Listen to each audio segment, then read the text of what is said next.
Disney, c'est un petit peu toute mon enfance et probablement également la vôtre. Disney, en fait, c'est aussi une major aux États-Unis, c'est-à-dire un studio de production absolument gigantesque, probablement même l'un des plus grands.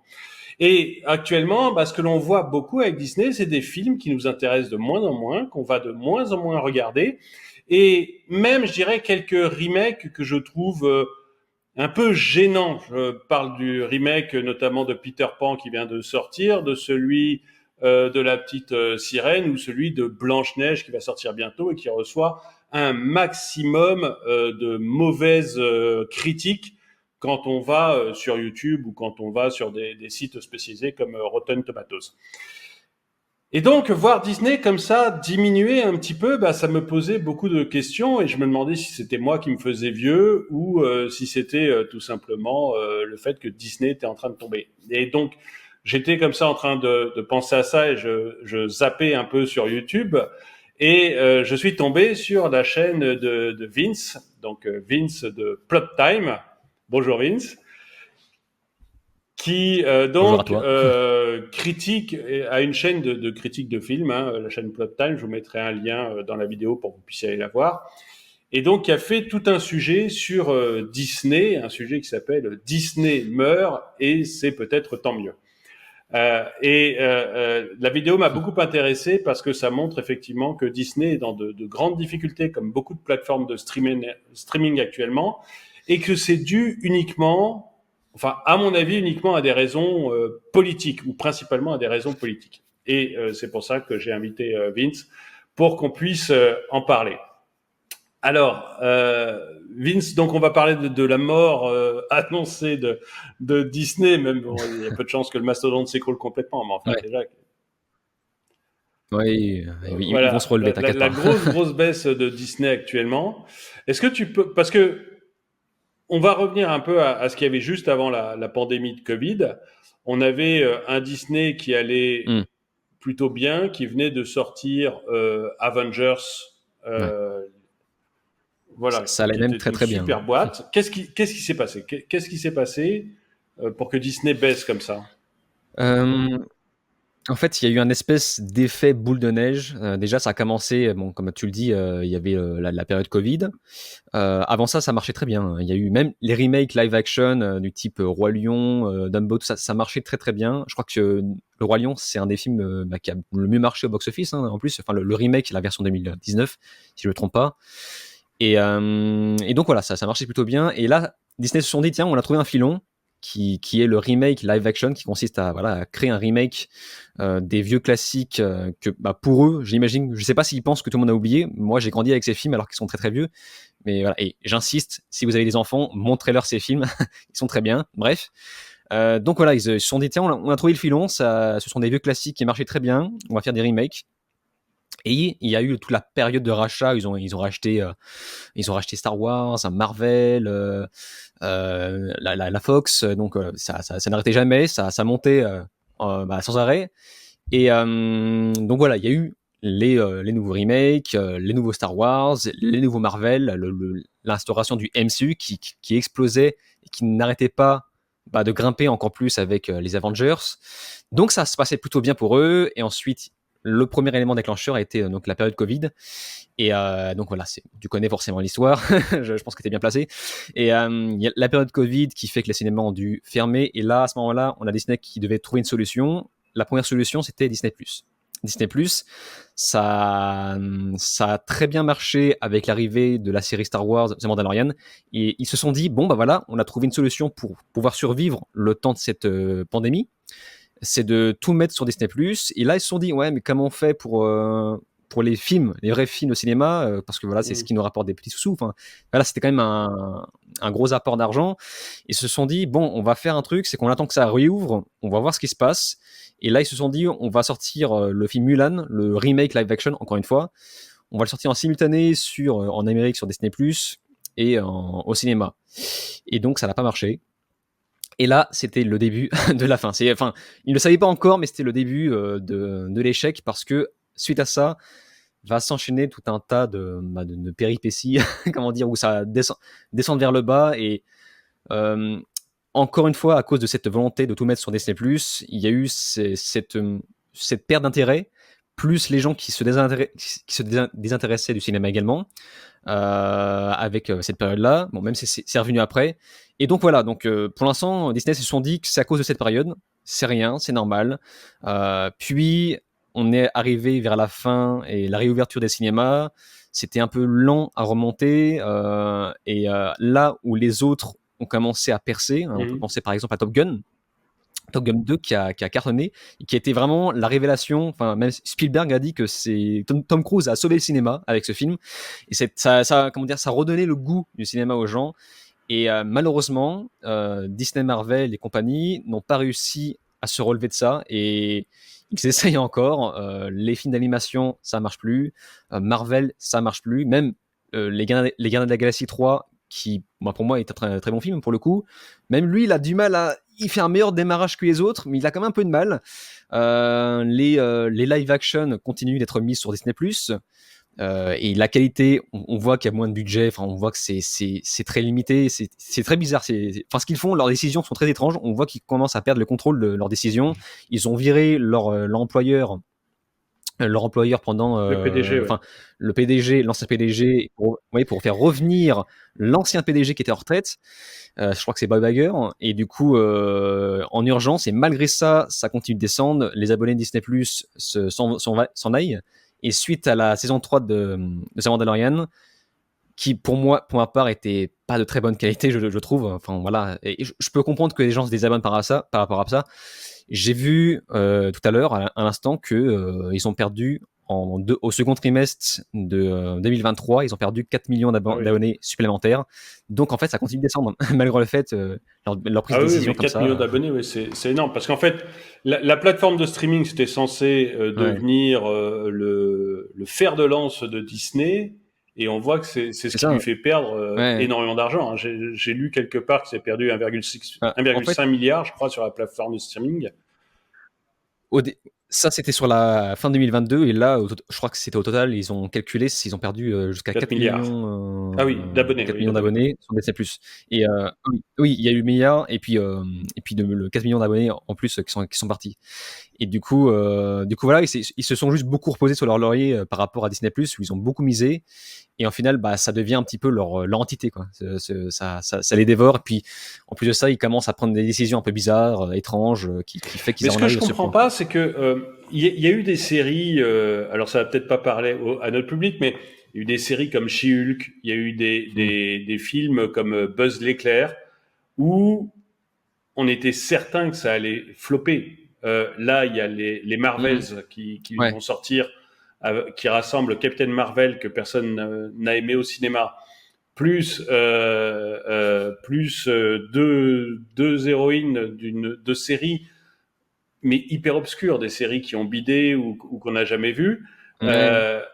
Et tout le monde est certain que ça va faire un flop monumental, cette affaire. Donc, pourquoi est-ce que enfin, comment ils peuvent être aveugles à ce point-là? Pourquoi ils mettent des films et des séries dont tout le monde sait que ça va se planter? Désolé, Alors j'ai je une ne peux pas explication par faire ce rapport à type ça, de c'est qu'ils ont recherche. Pardon. commencé à Voilà programmer tout les un tas coordonnées de Calvin de. Parda. Ils ont fait un Excuse-moi, j'ai planning. Siri, je sais pas qui Non, s'excite. nous Pardon. n'avons pas de test depuis. Voilà, je sais pas pourquoi elle s'excite. Elle entend des mots-clés, ça doit la... Bon. Non, c'est mon explication, c'est qu'ils ont créé un planning par rapport à leur programme habituel, leur programme Marvel, Star Wars et compagnie.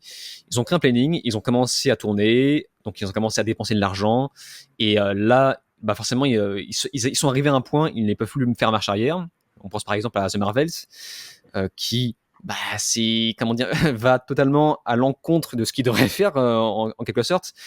Et du coup voilà, en fait c'est juste qu'ils n'ont pas le choix. C'est un petit peu le même cas pour Warner avec le DCU, où ils étaient obligés de sortir Shazam 2. Ils savaient très bien qu'ils allaient se planter, mais trop tard. Voilà, le film a été fait, ils ont dépensé de l'argent, maintenant on peut plus se permettre d'en perdre. Et du coup en fait on arrive à un point où il y a tout un tas de films qui vont sortir, et alors qu'ils savent très bien que ça ne marchera pas, mais c'est comment dire, c'est moins pire de ne pas les sortir, de les sortir. Du coup, c'est une D'accord, ouais. explication que j'ai Parce par rapport que à ça. à l'inverse, on voit que d'autres, justement, l'autre univers, le DCU, donc les grands ennemis de Marvel, Mm. eux ont carrément abandonné l'idée de faire certains films. Je crois qu'ils ont annulé Batwoman, qui avait été entièrement Batgirl, voilà. C'est Batgirl, le film qu'ils ont annulé. Je crois ils ont sacrifié 90 millions de dollars. Et bah en fait, c'est juste que, comment dire, ils ont annulé pile au moment où ils savaient que s'ils continuaient, ils allaient perdre encore plus d'argent. Voilà. Et alors que Marvel, ils étaient arrivés à un point où c'est trop tard, le tournage était fait, faut qu'on avance. Et The Marvels, par exemple, a été repoussé plusieurs fois. Et j'imagine parce qu'ils devaient faire des reshots, et ça, Ouais. c'est jamais bon. Enfin, généralement, je connais pas un film qui fait des reshots en catastrophe pour se sauver. Généralement, enfin, le dernier que je connais, je crois que c'est Suicide Squad, la première version. Ils ont fait des reshots pour insérer des moments drôles pour se la jouer Marvel, et ça a été une catastrophe. Hein, vraiment, c'est. Bah, j'ai ça, mais le film a marché. Donc, Oui, oui, enfin, il me semble. c'est un peu comme Donc, Star ouais, Wars, non. que personne n'aime, là, le dernier Star Wars, mais qui a extrêmement bien marché, dépassé le milliard, qui a Ouais, dépassé le qui milliard a de bien chiffre marché. d'affaires. Donc Ouais. voilà, c'est un peu. Et à ton avis, pourquoi on a des films comme Buzz l'éclair? Donc je prends des Disney, hein. Buzz l'éclair qui fait 220 millions de chiffre d'affaires pour 220 millions de dépenses, donc en fait qui n'équilibre pas. Et encore, je suis pas sûr que dans les dépenses on compte la pub qui est parce que les pubs ça coûte quasiment aussi cher que le film. Donc qui n'équilibre de toute manière Mm. pas, ou alors Avalonia, je crois qu'il lui va faire 75 millions d'euros de chiffre d'affaires pour 150 millions de budget, donc qui lui Ouais. fait la merveille de gagner 50 centimes pour $1 dépensé. Euh, donc pourquoi on a d'un côté ces films-là qui bident complètement, et de l'autre côté on a des concurrents comme Mario, comme Le Chapeauté, qui eux vont réussir à faire Ouais. des très bons scores. Mario, c'est fantastique Les le meilleurs score qu'il scores. fait. Le Chapeauté s'en est très très bien sorti aussi. Ouais. Et pourquoi? Alors, pour aller dans le sens de Disney, enfin pour essayer comment dire, si j'étais leur, leur avocat, je dirais que c'est parce que Buzz, ça sortait encore un petit peu de la période Covid. Bon, allez, on peut encore utiliser cet argument. Pareil pour, je crois, Avalonia, ouais. Avalonia, enfin je sais Avalonia. plus comment ça s'appelle. Avalonia, ouais. C'est, allez, on peut dire ça aussi. Moi, je dirais que c'est plutôt un tout. En fait, il y a eu un tout. Il y a déjà eu ça, la période, on sortait de la période Covid. Il y avait le délire de Disney+, où il fallait sortir en simultané sur Disney+. Ils savaient pas trop s'il fallait mettre sur la plateforme et au cinéma en même temps, et ou s'il fallait sortir comment dire, sur la plateforme 3 mois plus tard. Il y avait ça. Il y avait en plus un problème de communication. Vu que les gens sortaient moins, bah, il y avait moins de publicité, tout ça. Il y avait ça. Et à ça s'ajoute aussi, comment dire, un aspect polémique, c'est que Disney baigne dans les polémiques. Et bah, ce qui était le cas aussi de Buzz, hein, parce qu'il s'est fait interdire dans 14 pays, je crois, parce que voilà, il y a eu une notion un peu polémique sur le fait qu'on avait des personnages lesbiens qui étaient mis en avant, alors que voilà, c'est un film pour enfants, et certains voilà ne valident pas trop tout ça, et du coup ça fait repousser, ça fait un peu effet repoussoir. Et aussi le fait que, j'ai pas vu Avalonia, mais Buzz l'éclair, j'ai bien aimé, c'était pas parfait. Du coup, c'était pas non plus, il avait pas eu la critique qu'il aurait mérité pour, comment dire, avoir l'effet boule de neige qu'a eu le Chapeauté 2. Le Chapeauté 2, moi je l'ai vu quelques jours avant que ça sorte, et j'ai fait ma vidéo. D'ailleurs, je me suis fait un petit peu, je m'étais fait un peu démonter sur ma vidéo plus tard, hein, parce que j'ai dit un peu ce que je pensais avec mes yeux de cette période-là. C'est-à-dire que moi, j'ai vu le film, je me suis dit, bon, bah, tout le monde va oublier ce film, forcément. Et le buzz y arrivait un mois plus tard de ce film-là. C'est très étrange, mais c'est juste qu'il y a eu l'effet boule de neige, l'effet de communication bouche à oreille, où tout le monde a parlé de ce film, et c'est là que ça a décollé.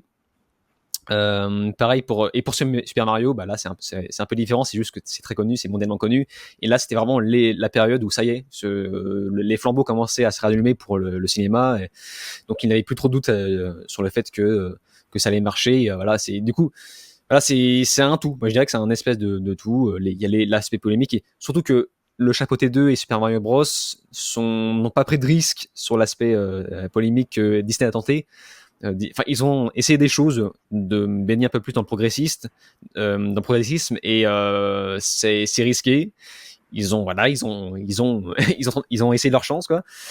Alors que Super Mario et Chapeauté 2, ça ne risque rien, et ils ont pas essayé de prendre des risques. Ils ont fait ce qu'ils avaient à faire, et donc voilà. Et du coup, bon, il y a évidemment toute la polémique. On entend beaucoup aux États-Unis, beaucoup moins en France, mais malgré tout qui existe sur le Get Woke, Go Broke, c'est-à-dire rendez votre entreprise woke, et puis vous êtes sûr au moins qu'elle se plantera en beauté. Et donc, on a beaucoup ça alors on a vu ça chez Netflix, et Netflix a perdu pas mal d'abonnés au moment où ça l'était. Ça l'est un peu moins. Quoique avec Cléopâtre Noir, on peut se poser la question. Mais pour ceux qui suivent pas, donc Cléopâtre, dans la dernière série Cléopâtre, est noire, alors que techniquement, il y a quand même, évidemment, on n'a pas de photo de l'époque, mais il y a quand même de grandes chances que, étant grecque, elle soit blanche. Mais c'est juste que c'est vrai qu'on n'a pas la vérité absolue, mais c'est juste que faut, comment dire, chacun a son avis sur la question. Mais si on se base sur les faits historiques, il y avait plus de chances qu'elle soit blanche, ou à la limite olive, voilà. que noire, quoi. Et on voit dans le même temps encore chez Netflix une reine, j'ai oublié son nom, anglaise, qui est aussi représentée par une femme. La reine Charlotte. Oui, la reine Charlotte. C'est aussi par une femme noire. Alors elle, par contre, on a des peintures de l'époque et elle est blanche, mais limite livide même. Donc il n'y a pas trop de doute. Donc il y a toute cette partie qui crée d'énormes polémiques, notamment aux États-Unis, où on entend parler Blanche-Neige qui va être une métisse, alors que Blanche-Neige, parce que sa peau est blanche comme la neige, c'est dans le livre, quoi. Là, on peut pas faire autrement. C'est pareil pour la petite sirène, hein. C'est dans le livre qu'il y a marqué sa peau est blanche comme de l'écume, et c'est pour ça que quand elle se dissout à la fin, elle se transforme en écume. Je savais pas. Ah oui, donc voilà, donc on a vraiment une volonté de gender swap, et puis de mettre énormément le plus de personnages possible homosexuels, et tout ça non, j'allais dire transsexuel, mais je sais pas si j'en ai vu. Mais tout ça énerve énormément de monde, ça les fâche avec leur public, surtout Disney vis-à-vis des enfants. Est-ce qu'on a vraiment quelque chose là sur lequel ils se sont donc, on voit aussi tous les super-héros, pour revenir à Marvel, tous les super-héros, Hulk est devenu She-Hulk, Iron Man est remplacé par une jeune fille de 15 ans enfin 15 ans, je sais pas. À partir de la phase 4, il y a quasiment que des super-héroïnes, et je crois qu'on a fait mourir beaucoup de super-héros et beaucoup moins de super-héroïnes. C'est ça, et on voit que, enfin, l'impression que j'ai, moi, de loin, c'est que ça les dessert, et ils perdent énormément de vitesse vis-à-vis de ça, mais qu'en plus, ils n'ont pas tellement envie de revenir là-dessus. C'est-à-dire que quand on parle de la phase 4 ou de la phase 5, on a l'impression que, pour parler de Marvel, on a l'impression qu'on va avoir que des films comme ça. Il n'y a pas... on a l'impression qu'on voit que ça, en fait, que des...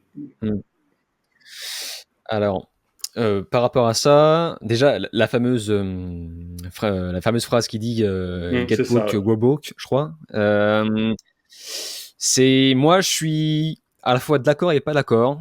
Ça dépend. Ça dépend. On va dire que, parce qu'il y a des trucs woke qui marchent très très bien. La chronique de Bridgerton avec son spin-off La Reine Charlotte, qui est très très woke, sur Netflix, ça cartonne. C'est une des séries les plus vues.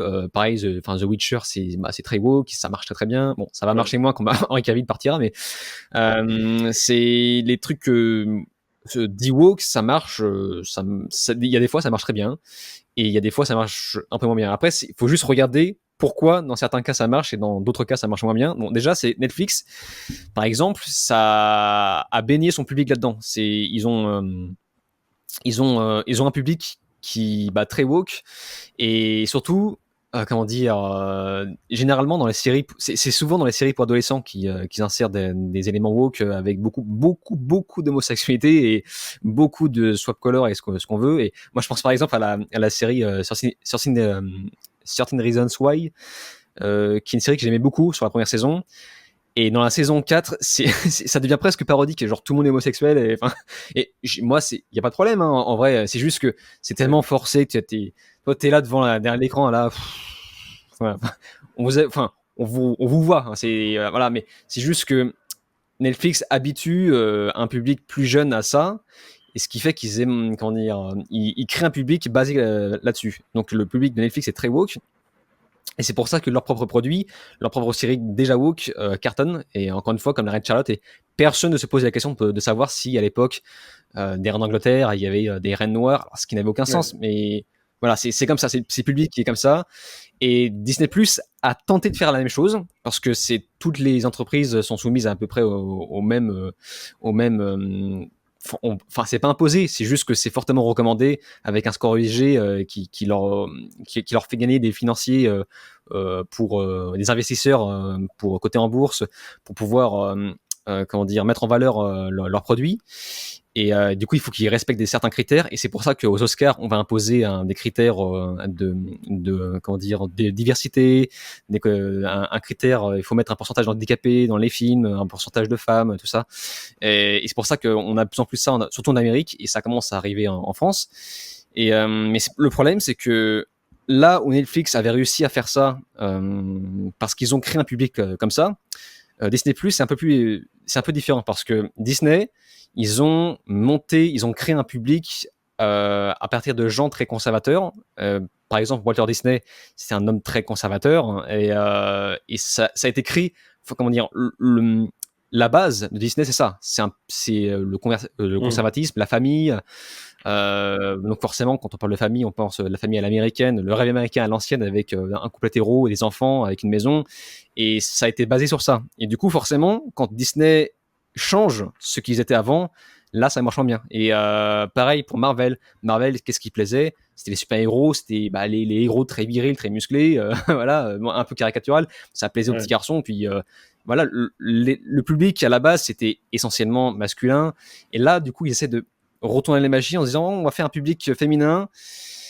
Et c'est pas moi qui le veux, hein. C'est pas moi qui souhaite ça, mais c'est juste que le public est moins favorable avec ça, et du coup en fait on nous bourre tellement avec toute cette idéologie que les gens on commence à créer une espèce de fatigue par rapport à ça.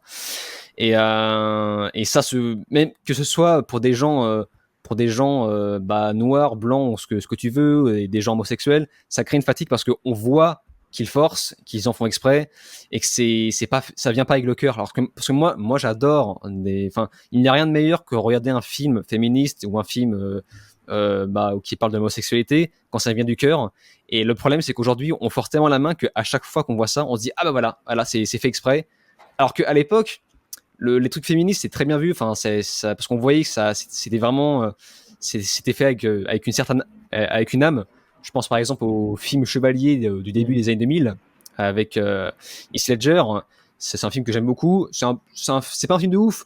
C'est un peu naïf, et il y a beaucoup de féministes dans ce film. Et c'est un féministe très naïf et gentil, et fait avec le cœur, et ça se voit. Et quand je vois ce film-là, j'ai des paillettes dans les yeux. Alors qu'aujourd'hui, c'est très, ça se voit que c'est forcé, et ça saoule les gens qui le font, et ça saule les gens qui le regardent. Et donc voilà, j'ai aussi l'impression qu'on a une baisse du niveau des scénarios, c'est-à-dire qu'on a des scénarios de plus en plus nuls, quoi. Quand on regarde certaines séries ou certains films, mais c'est à pleurer, quoi.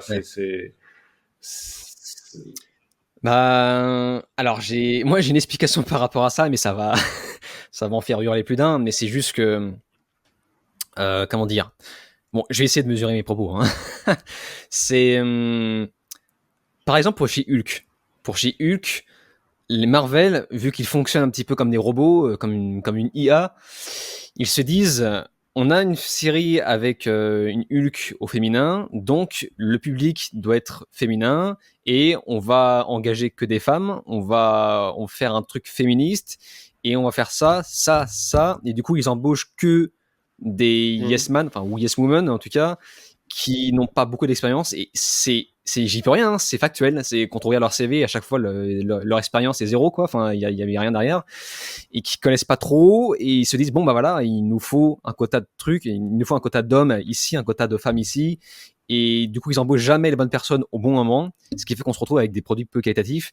Et c'est pareil pour la série Obi-Wan, qui est une série qui aurait dû être beaucoup ils auraient dû miser énormément sur cette série, et ça fait partie des nombreux éléments qui font que Disney s'est un peu cassé la gueule par rapport à ça. C'est que les séries phares, ils se plantent. Genre Obi-Wan, il ne fallait pas rater cette série. Il fallait prendre quelqu'un de sérieux, un réalisateur ou une réalisatrice avec beaucoup d'expérience, qui connaît le sujet.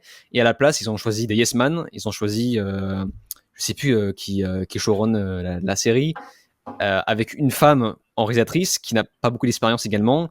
Et là, je sens qu'ils ont fait ça parce qu'il fallait un homme ici, il fallait une femme ici, et qui était disponible à tel moment. Et c'est maladroit. Et du coup, voilà, en fait, ils fonctionnent comme des robots, et c'est pour ça qu'on obtient des rendus peu qualitatifs. Surtout qu'en face, on voit que surtout qu'on voit en face quand il y a des bons films comme Top Gun Maverick, tu le disais, ou comme Mario. A priori, je l'ai pas vu Mario, mais a priori c'est un bon film. On voit qu'il y a le public et que ça peut marcher, quoi, et que c'est vraiment dommage de voir Disney sombrer comme ça. La comparaison est intéressante parce que dans le cadre de Top Gun 2, par exemple, ça, c'est un projet, comment dire, le réalisateur, l'équipe technique, Tom Cruise, il ne voulait pas se planter. C'est surtout Tom Cruise qui forcément, Top Gun, c'est lui. C'est pas lui qui avait fait le premier film, mais c'est un peu son image. Il a absolument besoin de préserver son image, et rien ne devait être laissé au hasard. Ils ont repoussé plusieurs fois le film.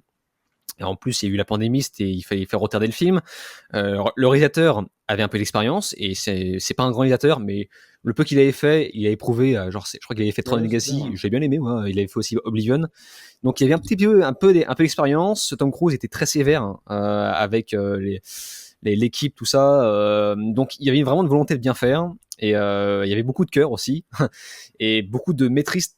C'était très ça aurait pu foirer, mais bon, ils ont fait en sorte que tout soit maîtrisé, et c'est pareil pour Super Mario Bros. Le film, c'est Nintendo qui est arrivé. Ils se sont dit, vous ne touchez pas à une seule virgule de ce qu'on a écrit. Voilà, nous, on veut que ce soit comme ça. Bon, il y a eu des négociations, voilà, avec le créateur de la boîte là, qui a produit le film. Et donc voilà, il y avait vraiment une volonté de bien faire, que ce soit carré, alors que Disney, il faut qu'on produise ça, il faut que ça sorte à tel moment, il faut qu'on ait tel quota de personnes à tel moment, et du coup, ça marche jamais, quoi. Et du coup, pour l'avenir de Disney, donc là, pour l'instant, l'entreprise est en train de se planter. Ils ont donc viré l'ancien PDG un dimanche dans la nuit pour rappeler. Ils ont viré le PDG un dimanche dans la nuit pour rappeler l'ancien PDG qui était à la source. C'est lui qui avait racheté les Star Wars, et c'est lui qui avait racheté MCU aussi. Donc ils l'ont rappelé dans la nuit. La plateforme de streaming s'effondre complètement. Enfin, en même temps, moi je les comprends parce que il y a quand même pas grand-chose à voir de qualitatif sur cette plateforme. Et ils sont sauvés actuellement uniquement par leur parc. Ils ont viré, je crois, 7000 employés. Donc ça va vraiment pas fort. Est-ce que toi, tu vois la lumière au bout du tunnel ou pas? Moi, je vois, mais je suis pas aussi pointu que toi là-dessus. Moi, je vois que les prochains films m'intéressent pas du tout. Voilà. Donc, on va voir. Est-ce qu'ils ont compris leur erreur et ils vont vers quelque chose de mieux? Ou est-ce qu'ils font comme ce que j'ai l'impression, c'est-à-dire qu'ils continuent toujours la même formule bêtement, quoi? C'est une bonne question, parce que moi je suis sûr que Disney va s'en sortir, mais je pense qu'ils vont s'en sortir avec beaucoup de casse. C'est-à-dire tous les studios qu'ils ont rachetés, ils vont en perdre quelques-uns, je pense. Il y en a 2-3 qui vont sauter, ceux qui leur coûtent trop d'argent. Et Marvel, c'est sur un fil. Ils sont vraiment sur un fil, parce que même les Marvel prometteurs marchent pas très bien. Et donc il y a beaucoup de choses qui vont sauter. Peut-être qu'ils vont abandonner les super-héros. Voilà, c'est compliqué. Moi, je suis sûr qu'ils vont s'en sortir, parce que ils ont tellement de boîtes achetées à droite à gauche qu'ils vont forcément se raccrocher sur la chose qui leur apporte le plus. Et puis ensuite, ils vont rebondir sur un autre truc qui marchera mieux par la suite. Mais ils n'en sortiront pas indemnes. Et par contre, la question que je me pose, c'est par rapport à l'idéologie, en tout cas, qui sont obligés de reproduire, comme j'ai expliqué, comme pour les Oscars, le fait qu'il faut qu'on impose un quota. Et du coup, ils vont devoir reproduire ce schéma. mais en étant plus subtil, parce que, enfin, est-ce qu'ils vont continuer de bourrer jusqu'à ce que ça se détruise? Enfin, c'est pour ça, moi, je suis un peu comme le mème de Michael Jackson qui mange des popcorn, et je me demande jusqu'où ils vont aller avant de se rendre compte que ils peuvent plus faire, va falloir faire marche arrière, quoi. Et du coup, ouais, moi je suis sûr qu'ils vont se remettre sur pattes, mais par contre, ouais, il y aura beaucoup de casse, quoi. Et parce que ça semble compliqué. Là. Il y a Rey qui vient dans le prochain Star Wars, alors personne n'aime ce personnage, mais voilà. Encore une fois, le dernier film a bien marché, mais personne n'aime le personnage de Rey qui va venir dans le prochain Star Wars. Et à côté de ça, il y a le prochain Avengers, donc l'autre grande série phare de Disney. Parmi les Avengers, il y a She-Hulk, il y a que des femmes, sauf un mec qui, je crois que ça doit être Ant-Man ou un truc comme ça, enfin un gars, mais vraiment de deuxième zone, quoi.